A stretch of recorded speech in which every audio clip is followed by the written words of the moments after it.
automatically do that. So let me see if I can go live now there. I think I can do it. So yeah, this is like the behind the scenes bit that the early birds in the audience get a privy to see. But really no one else is meant to see this. But I haven't worked out the way to work the green room properly, so everyone gets like a little bit of extra at the start of the show. Ridiculous. I wish I was professional, you know. But no, that's not the case. Just a story, hon. It's just a story. It is, and we'll talk about professionalism actually. It's a big topic for us because everyone's like working from home, so this is going to be a good one for us to segue into. Anyway, we are live, so welcome everybody to Brainfood Live On Air, episode 53. I'm delighted to be bringing it to you as I do every Friday, and I'm super excited today because we're going to be talking about a super important topic, mental health for recruiters during lockdown. So before I begin, just a quick bit of housekeeping. We're multi-streaming across, I think, a zillion different channels right now. So I just want to do a quick sound check, make sure everyone can hear me. For the people who are on Crowdcast, if you can hear me, just say a quick comment to say, yes, Hong, you're good. That'd be good to know that everything's going well there. For the people who are watching in the Recruiting Brainfood Facebook group, I hope the multi-stream doesn't break down. Please say hello there. Quick comment on the video. Just make sure I can see that everything's going well there. I'm monitoring on my laptop there. And finally, for the folks on LinkedIn Live, probably the biggest audience on this, if you are watching this and it is going out and you can hear me, just say, yes, Hong, I can hear you. Please get on with it. That would be marvelous. Okay, thank you everyone. I think everyone can hear and see me, which is great. Okay, so quick word for our sponsors, because every show this year has been sponsored by some amazing companies that are here and support the Brainfood ethic. This week's sponsors are Applied. They are one of the UK's, I think, most impressive companies in the assessment space. They focus on recruiting and debiasing assessments, and they've got a fantastic tool to help you do that. So if you're looking at diversifying your talent pool, if you're looking at moving beyond experience, resume, legacy type hiring practices, Applied are definitely a product you need to check out. Their website is Be Applied. I'm just going to share it in the chat there on Crowdcast. There you go. Be sure to look them up. Okay, so super excited today because Adam Gordon is out of the picture. Yes, thank God. He has been upgraded. He's been upgraded by my good friend Garry Turner. Garry, how you doing, man? I'm doing very well. And Adam, you've not been upgraded, mate. Don't worry about it. I'll do my best. Good stuff. Listen, for the people who don't know you, Garry, can you just quickly introduce yourself and what do you do? Yeah, sure. Super quickly. So I basically work within a global corporate, heading up sales of 20 million. But my real passion is around unleashing human potential, around culture, around mindset, and really just trying to help us get out of our own way more effectively.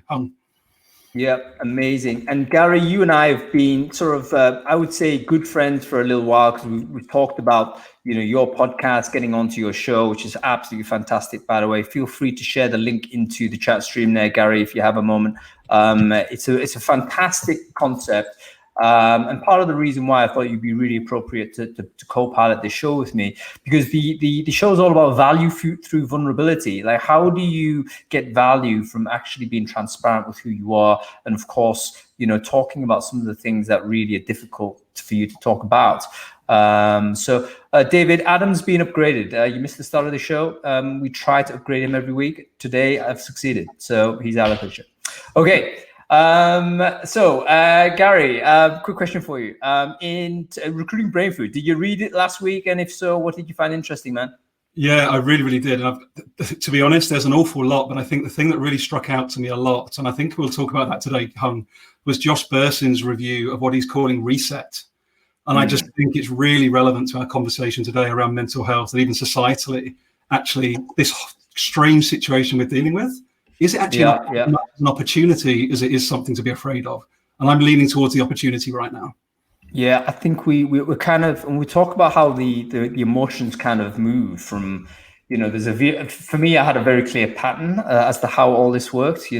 Firstly, denial, of course, is no big deal. This is just blown over. Then it was like a bit annoyed, like, oh, God damn, why are these people, spreading this disease around? And then it was like, I was a bit depressed. I was like, oh, holy crap, I had plans for this year. I was going to do stuff in 2020 and I can't do any of that. But then you kind of get into it. You kind of think, okay, fine, this has definitely happened. It's a global phenomenon. You can kind of point the finger, start blaming people, all the rest of it. Truth is, everyone is in the same boat. No one really wanted this. Everyone knows my politics. I'm not a Boris Johnson fan. But at the same time, I can see that I wouldn't wish his position in this particular case. He's got an impossible, difficult task to try and manage this. And no political leaders are going to make a good job of it, really. So it's almost like I'm at the point where I'm thinking, yeah, we have to now understand this is the reality, and you start sort of adapting to it and then planning how best you can make it suit. So yeah, I probably have not finished that journey. So I'm looking forward to where the mental state is going to be in a couple of weeks' time. But yeah, the Bursin article I've just shared, obviously everyone should follow Josh. He's one of the great synthesizers in our industry. But I think some of the commentary he's putting in there is really significant as well. So that was a great post.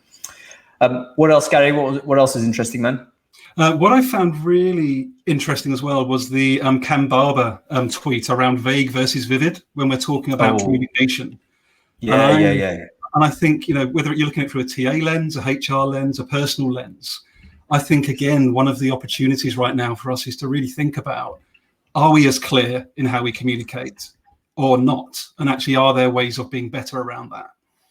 You know what? That was such a marvelous tweet because he also illustrated the point by giving you a graphic. And the main thing here was, why do people not pay attention to the government guidance not to go out? And this happened, obviously. I mean, things are moving so fast, but this basically was about maybe 7-8 days ago. And Cam's sort of view of it was that simply, the government was talking in abstract when it should have been talking in concrete. It should have been vivid rather than vague. For example, they were saying social distancing. That's abstract. It's a new term. Like, what the hell does that mean? We don't actually understand. Whereas vivid, concrete term is stay away from people. So it's like communicating the language that people understand. Get away from abstract if you want people to do things, and don't have them try to work out at a conceptual level what you want for them to do. It's like, here's the clear guidance. Basically, right now, for the next 2-3 weeks, you need to stay away from as many human beings as possible. That's it. But the guidance wasn't that. It's like practice, which again, esoteric term, right? Practice, a social distancing. I've got to compute what that means. A lot of people won't compute that, and they won't understand the importance of making sure you keep away from people. So everyone who's in the Crowdcast, please check out that tweet. It was fantastic.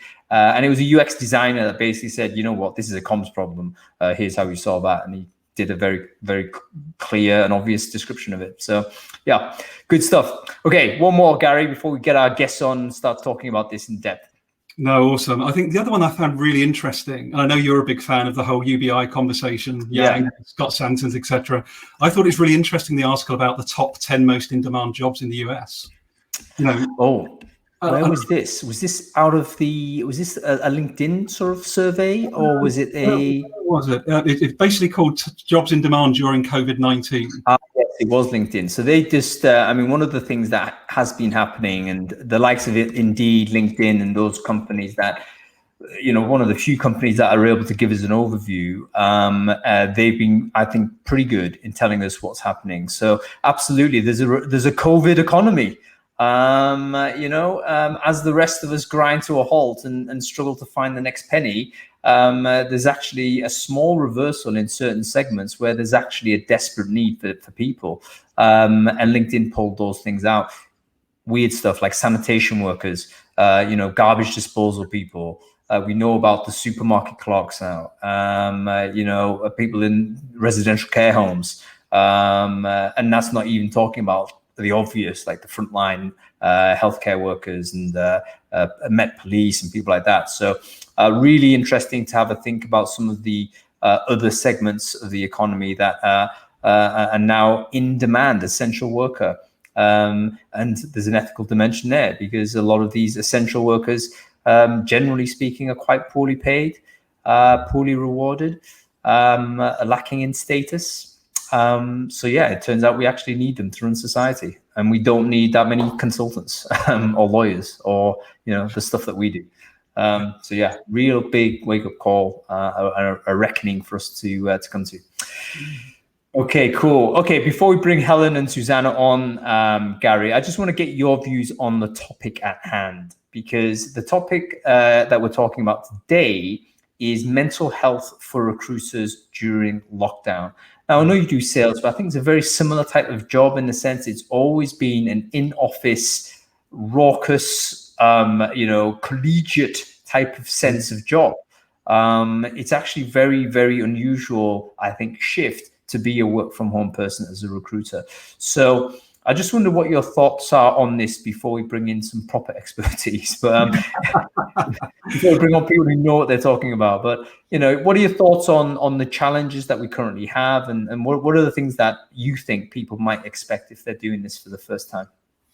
Yeah, I think the big thing for me, I'll sort of qualify my lived experience before the experts come on. So I'm actually someone that burnt myself out around 6 years ago. And what that looked like for me was someone that, you think it's something that just happens with a sort of click of your fingers. But for me, it was actually something really progressive, Hung. And it was actually a period of 6 months of overthinking, telling myself I wasn't good enough, telling myself my job's at risk, telling myself a load of stories until I went bang. So where I want to come from in this conversation today is around beliefs. So actually, however, when you're working at home, maybe you're now all of a sudden thrown into educating your kids for the first time, like many working parents are. So it's really, I would always start with the belief system part. So actually becoming aware to the stories we're telling ourselves and staying present and sitting in that emotion around those feelings is a good starting point, Hung, for me, with all of it. Any new experience, sit in the emotion and be okay with that. Don't try and suppress it, because that's where the damage comes from over time. Right, that's a really good point, because I like the phraseology there, because I think I've got emotions, right? But I do skip them. I'm like, all right, fine, move quick. Distraction has been my kind of technique, and I'm now getting to the point where I'm aware it probably isn't the most effective way of dealing with some of this shit.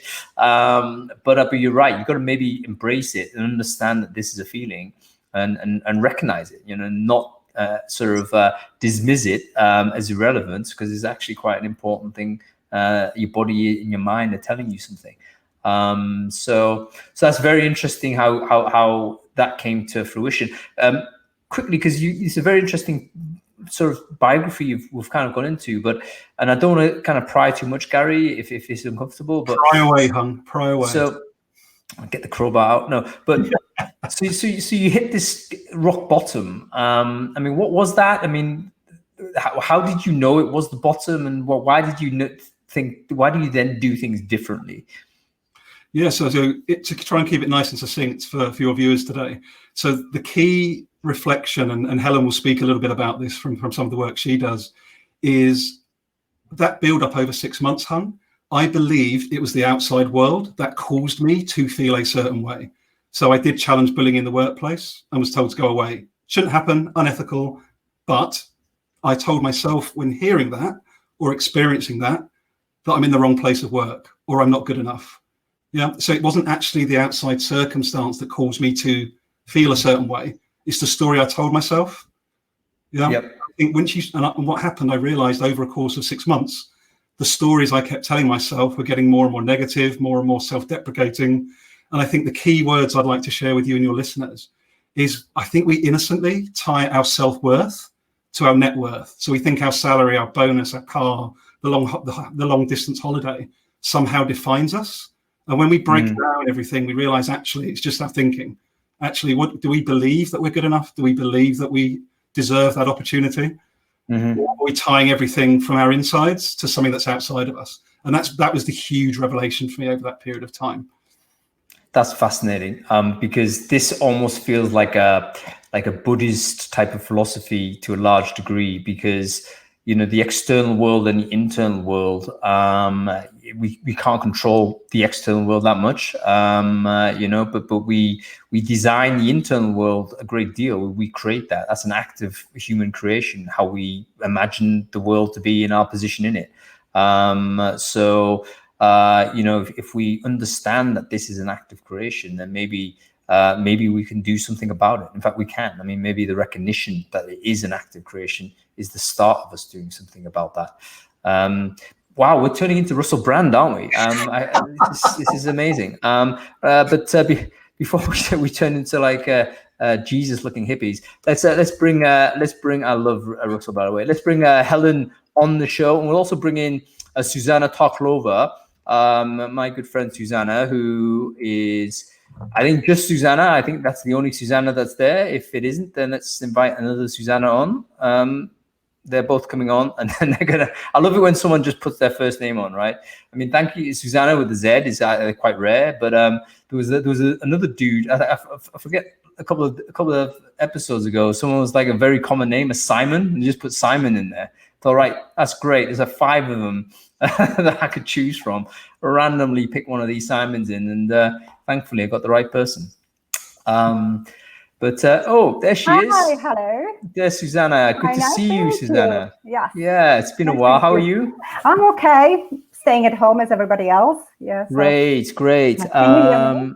Yeah, I can hear you fine. And so Zuzana, can you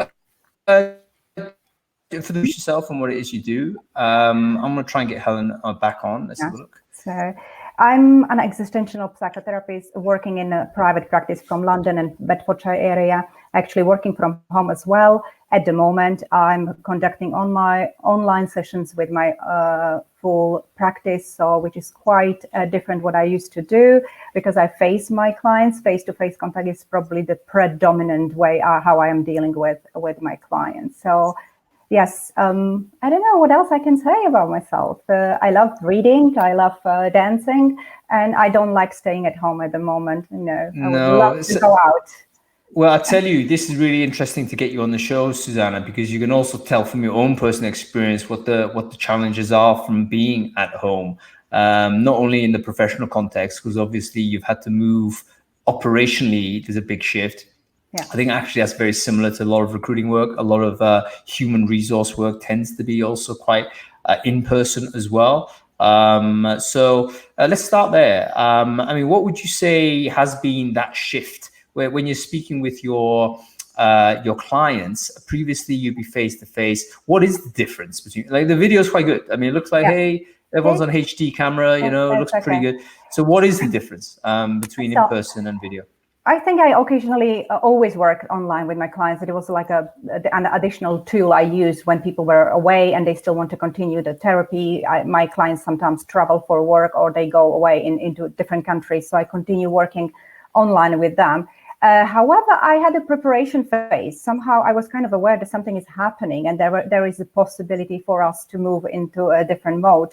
So actually I think one week ahead, when everybody else was still working from office, I was already informing all my clients that we will be moving to online counseling, and following on that, my clients were responding in a way, and I actually encouraged them to respond what they feel like it might be a challenge not to see me face to face, not to be in contact with me. And kind of, you're talking about the social distancing. There's not something I do in a therapy room, of course. The importance in existential therapy is to face your client, to be with your client, to embody that experience. So kind of removing myself online, there is somehow, I experience a loss, as many of my clients did probably. But we kind of navigate ourselves through preparation phase that I made them all aware that I'm going to move to online practice, and if they can have some questions or any difficulties. And I must say that some of my clients, we have a difficulty face-to-face, already postponed the counseling for time being, which is somehow unfortunate, but that's sometimes happen when people have a struggle, for example, with expression or some other difficulties. So that's probably it. And also I'm dealing with the payments in a different way, because people might... Yeah. Can you hear me?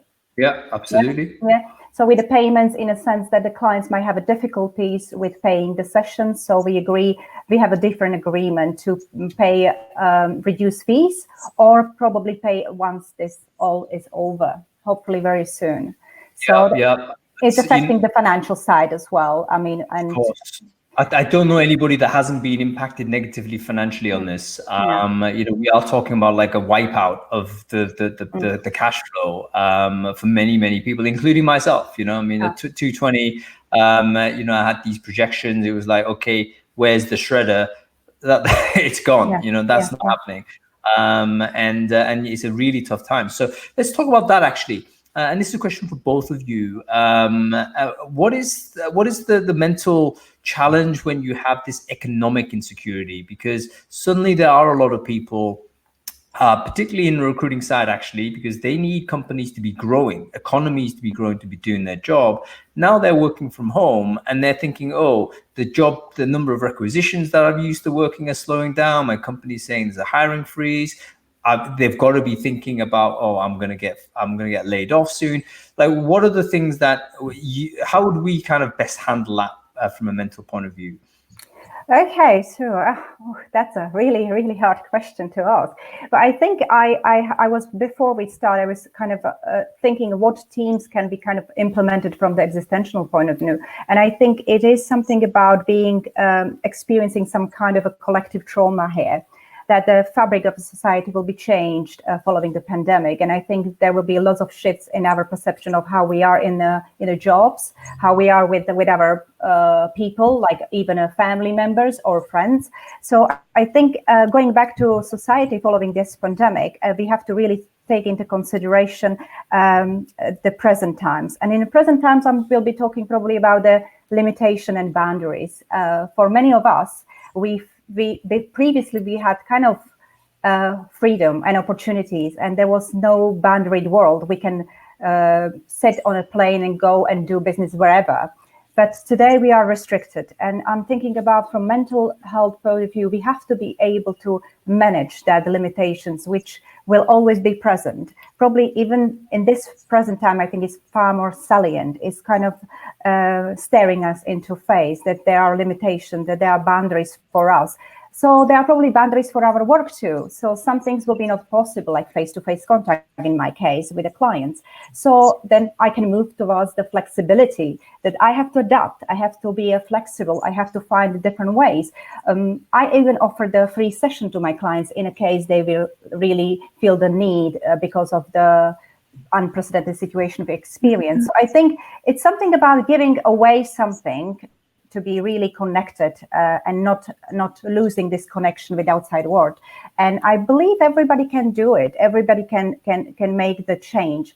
The financial impact you're talking about is maybe because I am not acquiring the new clients at the moment. Because right. So basically what I was trying to say, and by the way, hi, Helen. Great to see you. Hello, come Helen. on the show. Helen, let me just come back to you and we'll finish off this quick topic with Zuzana first. Financial insecurity. Everyone in the audience right now is probably thinking about this in a way they weren't doing 4 weeks ago. 4 weeks ago, we were actually planning our holidays, buying a new car, doing all of these things. Now it's like, oh my goodness, what are we cutting from our budget? Now, what would your sort of advice be to people who are feeling like massively under strain here? There's going to be people that really can't make the numbers work. They're looking at the spreadsheets, it's not working. Is there any kind of technique that you could say this is the best way to handle it so you don't burn up inside and you don't kind of crash and burn, or you don't hit rock bottom, using sort of Garry's example at the beginning? How would you kind of what's your input on that, Zuzana? Me or Helen? Actually, okay. Yeah. I do believe that there is something about connecting and connecting online and finding the ways. But with the financial strain, I would say there will be probably businesses which will be not surviving at this time. So maybe there is somehow being kind of resilient enough to maybe acknowledge the reality, which might not be very happy reality. But I believe in a resilience. So I think that if somebody was able to maintain a business previously, they will probably find the ways how to pick themselves up and find the ways. So I think that is something about the resilience, human resilience within us in that sense. We might be able to find it. Yeah, I think you're right. Yeah. Because sometimes it's only in the moments of adversity that we might actually find out about ourselves a little bit, and we occasionally will surprise ourselves. We're talking at the beginning with when Garry was talking about the stories that we tell ourselves can help, either constrain our worlds or can expand them. And maybe this type of crisis, as unwelcome as it is, might give us an opportunity to renegotiate some of those stories. Okay, cool. Let's come back to that in a bit, but let's get Helen into the show properly. Helen, great to see you on here. Sorry that we struggled to get you on board. I know you've been bashing at the door for a while. Technical, So Helen, for the people who don't know you, can you just quickly introduce yourself and who you are? Yeah, sure. So Helen, I'm a coach. And I'm an innate brilliance coach, so really connecting to everything you're talking about. We innately are brilliant, resourceful, resilient by nature, and we've just got lost. We've stopped being able to see that because we've got so caught in our psychology. We've lost sight of who we really are beneath all that. So that's my work, is guiding people back to who they really are in their essence, in their nature, so that the stories actually are irrelevant. I'm going to just step right in there, Helen, because I'm not sure I believe you. I mean, everyone's innately brilliant. Surely there's some mediocre people out there. No. So it gets disguised more or less depending on how strong the stories are, how much they're believed, but they change all the time. You'll have experienced that for yourself, Garry. Clearly you did in your experience, where the stories look so true and so strong. We really limit ourselves. We believe we're this small person who's incapable and not good enough. But equally, we have periods of time where the stories are absent. Those times when we're in flow, or we do have those brilliant, fresh ideas to, oh my God, yeah, I could make money by doing this, or I could help myself with my health by doing that. And it's in those moments of fresh thinking, that's our brilliance coming through. And it's only in the presence of believing the stories that it's like the pipe gets blocked and they can't be heard. So I really help people recognize that natural mechanism of the system, because the more we recognize it for ourselves, we don't have to work at it. We don't have to manipulate it or engineer it or manufacture it. We just naturally recognize how it works at its best, and then we naturally work in alignment with it because it makes sense. Like, why would we keep putting our hand on a hot stove? It's the same with our psychology. As soon as we see that we're psychologically putting our hands on hot stoves, we just automatically take the hands off. All right. So let me. I mean, I'm now a little bit more persuaded on this. But let me sort of ask the question: why do we lose our way in this way? Like you mentioned, it was a natural sort of thing that we all have. The natural potential of humans is high. So how come that's not achieved by so many people? If it's natural, surely it should be the default. Well, yeah, so you'd think so, except we're taught away from it. So through our childhood, we're programmed with beliefs, we're programmed with stories, and we believe them. We're essentially taught that we're a separate individual. Excuse me. We're taught that somehow we're good if we crawl, and we're bad if we, I don't know, hit the table with a hammer. We're taught from a very early age these concepts and constructs of good, bad, right, wrong. And then we somehow believe and attach our well-being to those things, which kind of makes sense as a child because, yeah, if I don't do what these people say, I'm without food, I'm without shelter, I'm without love. So I'm going to keep doing that stuff because that seems to be what has me kept safe.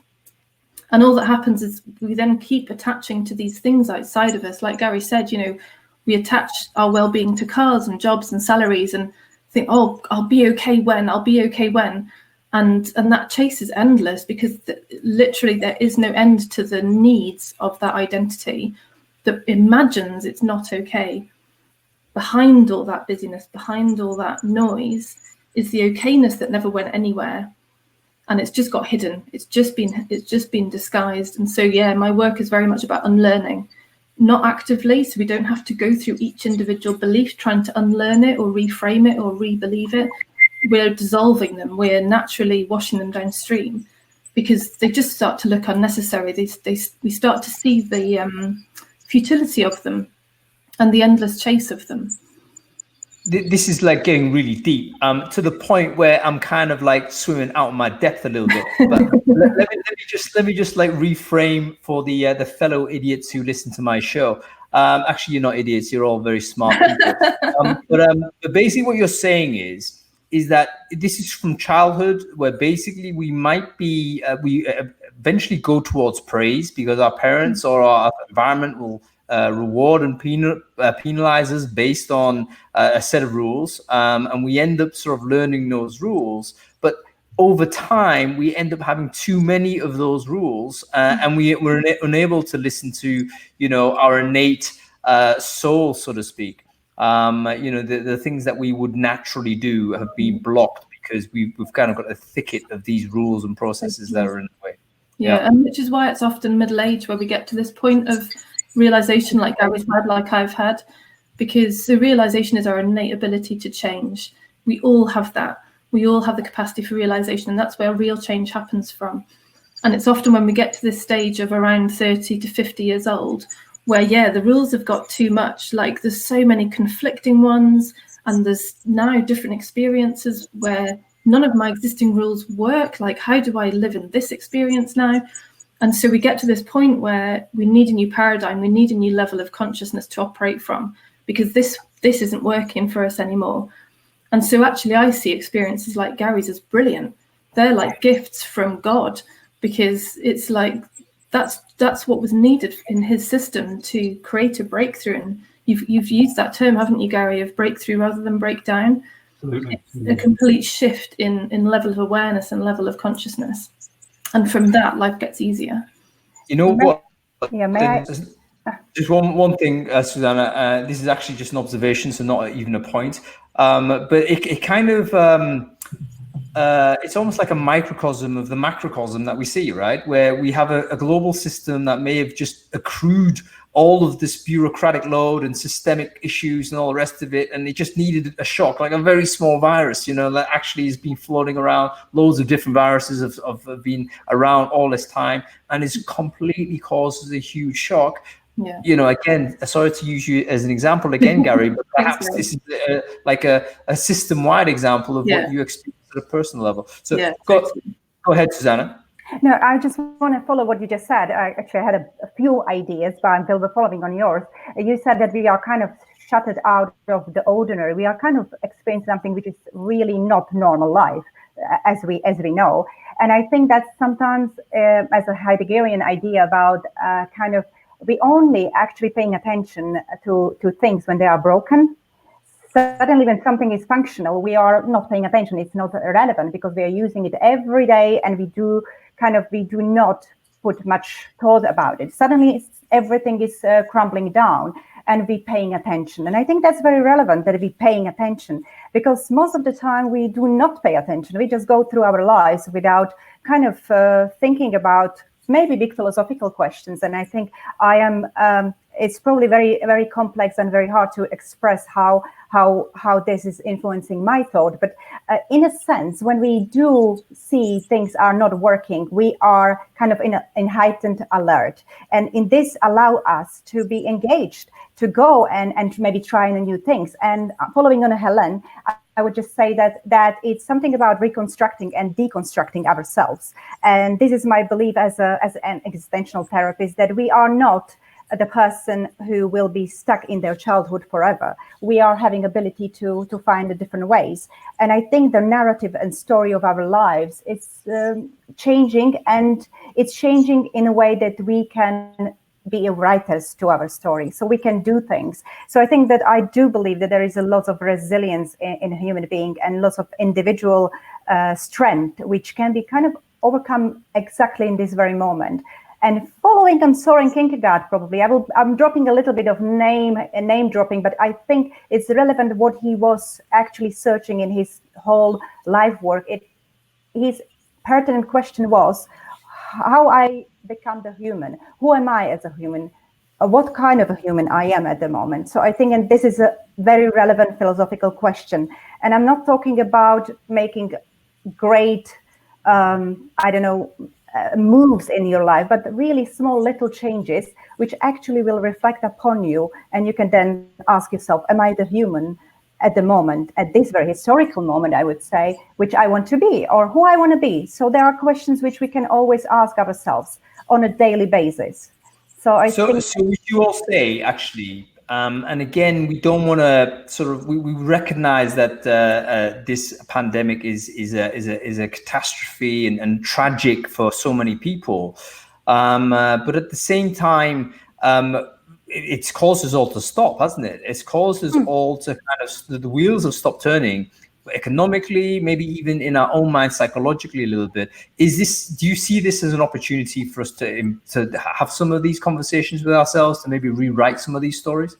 Absolutely. And I probably even maybe learning how to stay with the negative emotions, like anxiety or so-coined negative emotions, because my point of view that anxiety is very relevant and important. It's not the negative feeling. It's something which prompts us to maybe act in a different way. It shows us our responsibilities and maybe push us towards the different decisions in our life. So I think it's about time when we can really face ourselves, which for many people it can be a difficult feat at the moment, because we like to escape, as you mentioned previously, Hung, that you're kind of busying yourself with lots of things, and when there is a lockdown, so to speak, we don't know what to do. Yeah, you know what, you made a really interesting point, Zuzana, about the sort of, we have sort of categorized emotional states in this positive and negative way, but I've actually never thought about actually why have we applied like a plus minus understanding on some of these feelings, when in fact they are very natural, right, Helen? I mean, everyone feels anger, everyone feels anxiety, but we've kind of considered them in one bucket, that's bad, and then we've considered sort of other examples that say they're good, but they're kind of just things that will always happen. You would imagine, let's say, a less conscious being, like a dog, for instance, they would have some emotions, but they're not walking around feeling bad about having them. I mean, the dog might be frightened. That's good. There's something maybe worth being scared of. So it's really interesting to have a think about, the framework of understanding emotion. Is it the right thing to put them into these binary opposites, which, is obviously one of the tools we use to simplify the complexity, right? We want to put things into a plus minus because that's easier for us to grok, so to speak. Yeah, well, it goes back to that thing of actually I'm okay when I'm happy, and I've done it with my kids. I caught myself when I can't remember, my daughter was upset or in a bad mood, and I caught myself saying to her, "What's wrong?"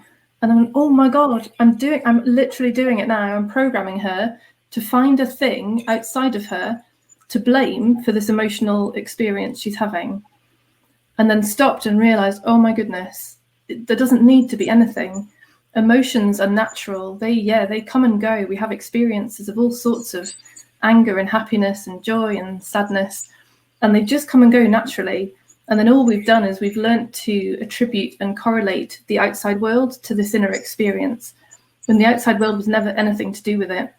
It was just this appearance of anger. And I've been taught to look outside and go, right, what can I blame for anger? Or what can I blame for this anxiety? How can I control that out there to make me feel better? But it was never about out there. We've innocently misunderstood and correlated the outside world to this inner experience. And that's where the suffering all comes from. So the emotion is natural, the suffering is optional. So the emotion's not optional because you're going to feel it. But the suffering that we have on these emotions is something we can control. And it's what you've just said there, Helen. I just want to, again, almost learn it for myself by repeating it if I can. You're essentially saying that once we look for external drivers of that emotion, we will then sort of inevitably pursue an external solution to that scenario, trying to, let's say, or do something else about it. But it doesn't resolve our ability to deal with that emotion when it is going to come again, because it's going to come again. Yeah. Very interesting. And the more we're just curious about it, the more we recognize all the thoughts that we are believing incorrectly, innocently incorrectly. And then we go, oh, why am I believing that? That makes no sense. It doesn't need judgment. It doesn't need to be got rid of. It just needs to be seen for what it is. And let me, and I don't want to dominate the conversation here. So Garry, feel free to step in and ask a few questions to these great minds on our show here. Because the reason why I want to just go on this a little bit more, because I actually asked this question not an hour ago to a friend of mine who I perceive to have, potentially a tricky situation, and I did say, "Hey, what's up? What's the matter?" Now that for me was like, okay, a showing of care, if you like, but I'd probably try and resolve that problem if I could, or offer suggestions and so forth. But you're saying, are you saying that is not an optimal way of dealing with that situation, Helen? And if it isn't, then what is the right way to approach that? There is no right way. So that's where we get lost. So that's the conceptual mind saying there's a right way to deal with it and a wrong way to deal with it. There's a box for right and there's a box for wrong. And by pulling it right back upstream, looking to what's really going on, whatever happens downstream doesn't matter. Whatever happens at the level of content of experience and behavior does not matter.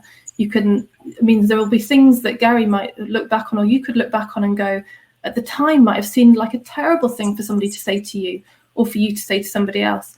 But that could have been a pivotal moment. It could have been a breakthrough moment. We can never know what the right thing is, ever. And the less we try and mess around at the level of content and behavior, the easier it gets. And the more actually we find that the words come naturally. And yeah, there's nothing wrong with saying, what's wrong? Are you okay? So for sure, because my understanding has changed, I don't ask my kids to find a reason for why there's a problem. Or if they think there's a reason, I just listen. I don't try and solve for them. I don't try and fix the outside world to make their experience okay. I'm just there, and actually, yeah, just listening is incredibly powerful. But it's not that listening is right. It's just sometimes listening is the thing that happens, and sometimes asking questions happens, and sometimes advice happens, and we don't need to worry about right, wrong. And I think good enough is good enough sometimes. Sometimes we err and we do mistakes. Even us, and even me, I do make mistakes. But I think that there is a chance for repair. And I think we're talking about emotional exchange between two people. So that intersubjectivity is very relevant, because you're sitting in the ground of two people having a dialogue, having a conversation, and showing empathy. So whatever you do, you are being present in that relationship. And I think this matters most. And I think the dance with emotion is very important, to kind of be reflective, to stay with it. And I think by receiving emotion in your mind or in your cognition, or even bodily, receiving it bodily in your body is very relevant, because then there are kind of information is delivered to you. So if we will be saying that emotion should be parked somewhere and I'm not going to pay attention, let's be it. Sometimes that might be the solution for it for the time being. But usually it's the best thing to approach it, to investigate. So be curious. Why am I feeling shame here? Why am I guilty? What's going on for me? So then you know yourself better. And then kind of from that point, you can kind of act in a different way. So to speak. You know what? That's really interesting. Again, something that backed up Garry's comment earlier at the very beginning, that you got to sit in your emotions a little bit and not try to rush through, even if they are not, let's say, enjoyable. Some emotions might be described as uncomfortable, but let's investigate why that is the case. It reminds me very much of a friend of mine who I think she's watching this show. Fanny, if you're there, say hello. But she takes cold showers, right? And she's trying to persuade me to do the same, and I'm thinking, yeah, right. That's not happening. But basically, she's saying, you know what? One of the ways in which you deal with this is actually to relax into it. Like, you don't try and resist the idea that this is going to be cold. You simply have to breathe into it and understand that this is a sensation that you're going to feel, and actually, it's not going to kill you. And when it might actually feel even more unpleasant is when you tense up and you try to resist it. So I think one thing that's coming clear from conversation I'm having with all three of you is that there's a sense that we need to understand the emotion, not understand it, but let's say feel it, and be with it, and not try to terminate it too early. Just understand that this is something that's going on, and ask questions, be curious about it. And maybe that in itself is the best way for it to be non-damaging. so to speak. It's almost like, again, I can't help but think of military metaphors here, but it's almost like someone shot an arrow at you. By the way, if it's a terrible metaphor, correct me if I'm wrong. Someone shot an arrow at you. Maybe the worst thing you can do is try and just pull it out, right? or not. Yeah, that's possibly the worst thing. You've got to understand it a little bit more before you figure out what to do. So that's really interesting. Okay, so we've talked about these big topics. I want to try and pull it back down a little bit to some practical things. In fact, let's deal with a question that Sabrina asked, actually. So Sabrina, I'm going to try and deal with answering your question here. By the way, if anybody has any questions, please do ask them in the tab. I think there's a ask a question tab. Ask them there. We'll be able to spot them. So this is one for you, Helen. So Sabrina's asking, is there a special framework that you use when you're doing your work? I mean, you're coaching somebody, they've got these issues. How do you unpack that? What's the framework that you use? Yeah, so the concept which points to the truth behind it all is called the 3 principles. So it's an understanding of our psychological system. So it describes the system, it describes the process that's happening, and it's through understanding that we then realise what's been always happening and how we work at our best. But yeah, the 3 principles founded by a guy called Sid Banks back in the 70s. And what are those principles again, Helen? Just remind me again. Yeah, I didn't share them before, actually. So mind, consciousness, and thought. Okay, can you just explain that to me, please? A little bit. So mind is the brilliance. Mind is what I equate to being the brilliance behind everything. Thought is the thinking that we have, which is multi-layered. So we obviously hear the very noisy stuff that's up here, but there's layers and layers of thought that enable us to experience life. And it's consciousness which brings it all into reality. It's consciousness that turns the energy of mind via the film of thought into a full 4D movie experience. Right. So this is almost, even though it's not a precise sequence, but if we can kind of imagine a model, we might be able to say it starts off with this innate mind. Use the thoughts as a rationalizer, a filter of all of this stuff. And then the consciousness is when we all kind of reassemble it. So it's almost like the rational thought might disaggregate, if I can use that term. It kind of dissembles it, unpacks it, reduces it. And maybe the consciousness is the attempt to repackage it and explain it to ourselves. Is that right? Or consciousness is probably more about it's the projection of the movie. So if we use a movie projector as the metaphor, mind is like the power source. Thought is the movie in the real, and consciousness is the light bulb enabling the movie to be projected onto the screen. Right. Someone should be a sketch artist and draw this out and share it with everyone. That would be really good to know. Anyway, who's this guy again? Sid somebody or other? Yeah, Gary shared Michael Neal's website. Michael's one of the leading coaches in this field. Right. And so that's something great, really short Monday morning podcast, which is really awesome to listen to. Amazing. That's excellent. Okay, we've got some more questions actually. So I want to try and sort of give it to the crowd here to see to the panelists to see whether we can get through these answers.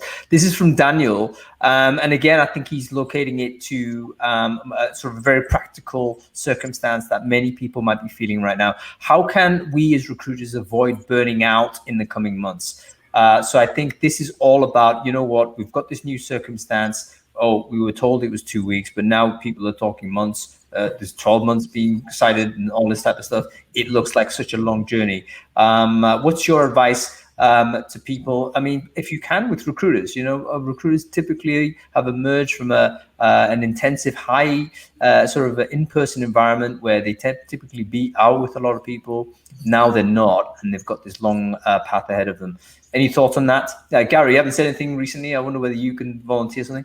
I'll give you just a quick bit from my side. I think it links back to your earlier question around actually finance. For those that are facing the very real threat of job loss or anything else that's very real for them at the moment, is connection. Back to, I think, the great comment that Zuzana mentioned earlier. Communities like yours, Brainfood, there's other communities like Humans First. There are a lot of people right now that are open. The aperture is open to connect without an ulterior motive.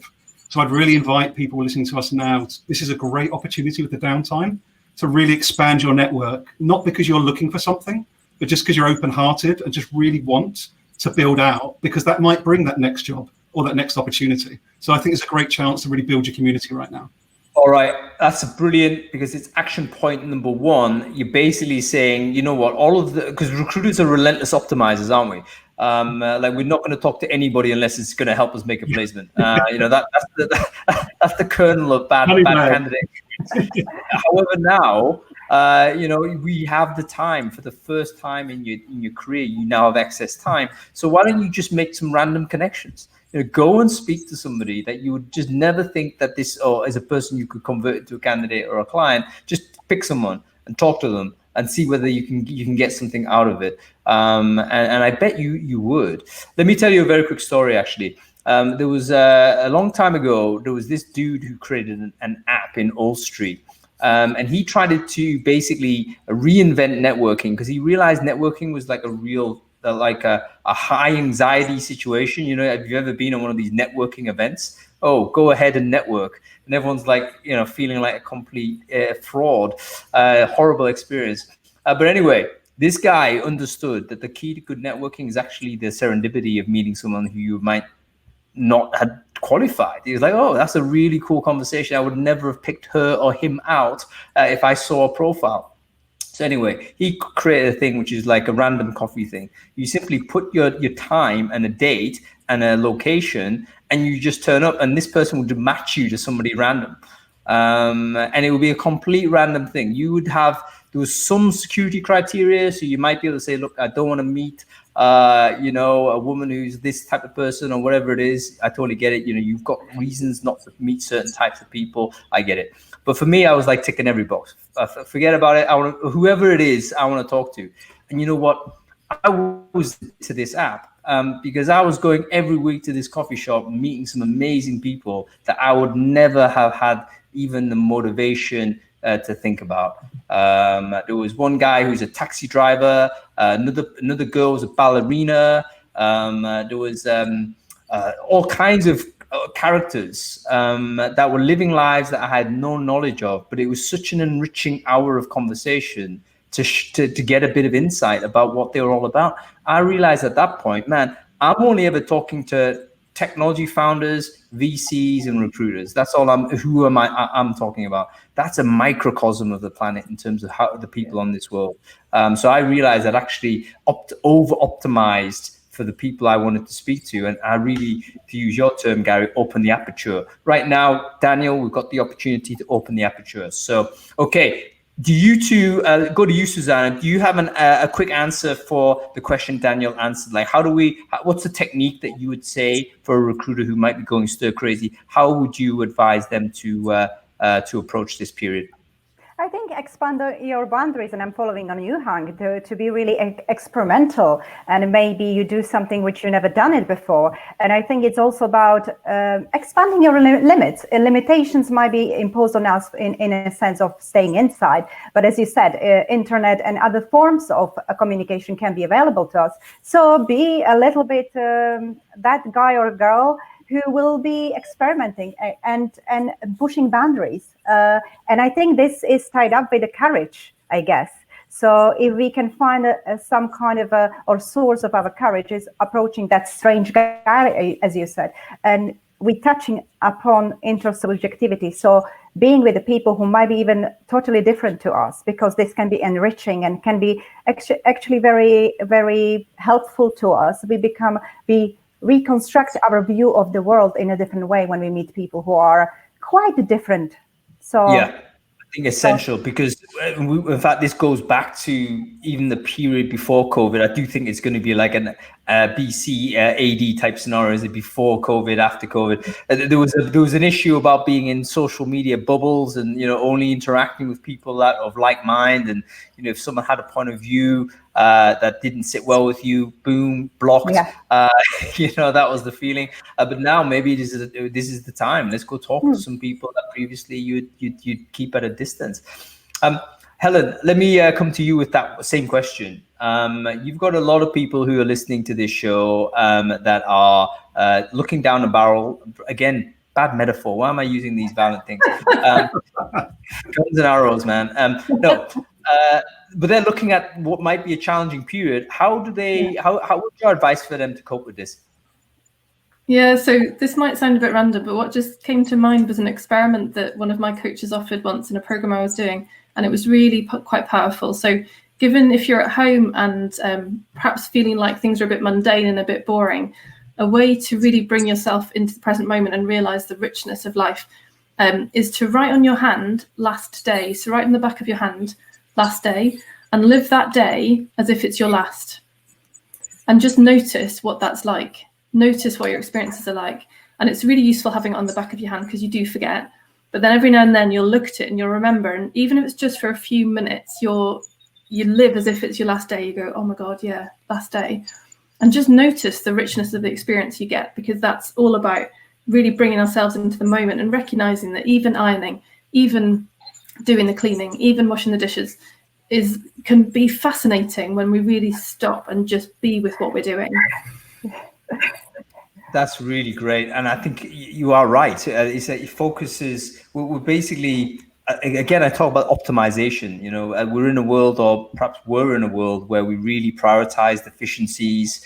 You know, every minute had to be accounted for. You know, productivity is a qualifier as to whether you had a good day or not.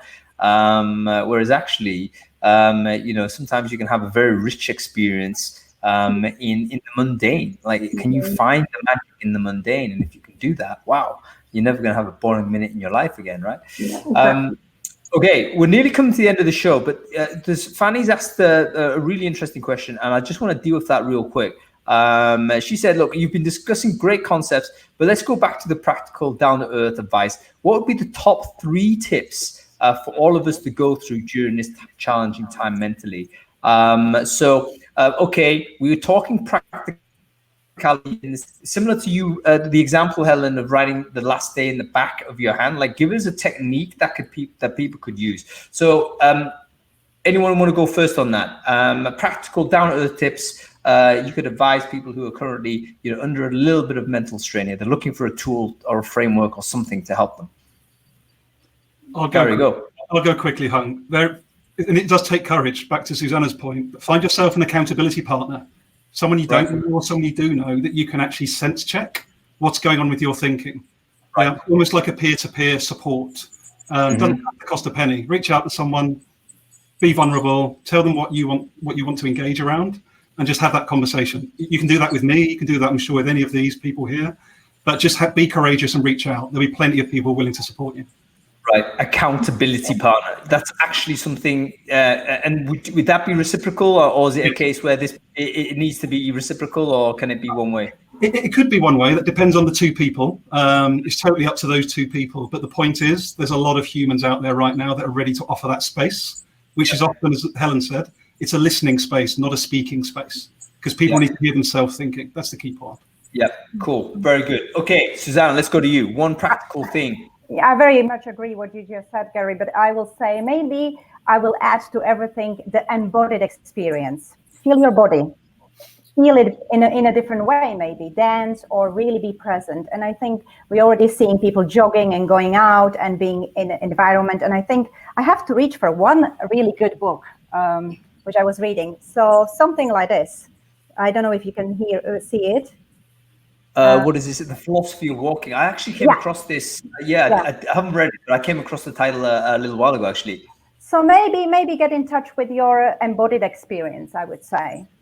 I agree with what was said before, and it's really difficult to give only a couple of examples to people because everybody is different, and everybody might benefit from a different advice. But I think be in your body, not only here in mind. I do like that. And again, this may be the cold shower thing that Fanny was on about, you know, it's like, here's an opportunity for you to really feel your body, because you might have just got used to a certain kind of way of being, and you've misunderstood how your body operates.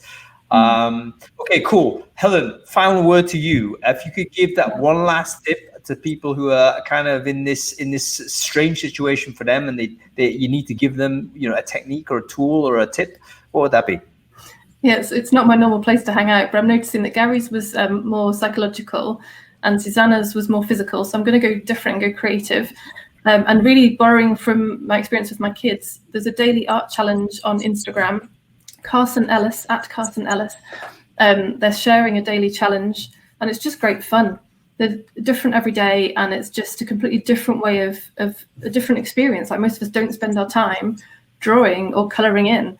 And how does this work? Is everyone drawing the same thing? Is that the idea? So every day they post like 3 little what's the word, instruction cards. So like person, invisible legs, big nose, or whatever, and then you do your own creation with the prompts that they post. So yeah, it's just good fun. It's completely different kind of space to be hanging out in than we normally do. Can you remind us all again what that Instagram? If you share the link somewhere, that'd be amazing. I think it's at Carson Ellis. Let me just double check. Yeah, fantastic idea. You know what? I love stuff like this because it gives people sort of a technique that really is practical. You can go ahead and do it and try it. And I think experiential learning is quite important as well. One thing I think is true from my view, just observing how people behave, is that it seems that we struggle at a conceptual level, even though we might intellectually get it. It doesn't seep down to how we change our behavior. But maybe we need to have some of this direct experience, really. Okay, you know what? Rich Cooper's asked the final interesting question, and I want to just extend the show just a little bit more, just to try and answer this, because I think it's really interesting. Again, it's going to be a round robin, okay? So it is. What is the one thing you learned about yourself over the last couple of weeks that's really surprised you? Garry, I'm gonna ask you this question. What is the one thing you learned about yourself over the last couple of weeks that really surprised you? Do you want the bold one? Do you want the vulnerable one? I want the truth, man. The truth. So I was diagnosed with potential testicular cancer a few weeks ago. I know this one. Yes. Sorry. You're fine, man. It's cool. Had my right testicle removed. I'm telling the world that right now. And my mind, the work I've done the last few years, it surprised me how I've dealt with that situation. So I've had a little bit of the Kubler-Ross sort of emotions, but on balance, it's been actually quite a weird, enjoyable experience, because the cancer's cancer. It's not me. So yeah, that's been my real big learning the last couple of weeks. That's good. That's a great story, Garry. Thanks for sharing it. Particularly, it must have given you sense of confidence, actually, that you've handled what is potentially a traumatic bit of news, traumatic episode, but it's not affected you it's not sent you off in the wrong direction. And again, this is some of the stuff that you've learned over the last several years, thinking and doing this type of stuff. So amazing. Okay, let's go with you again, Zuzana. What would you say is the one thing you learned about yourself over the last couple of weeks? Surprising. So this is a revelation for you.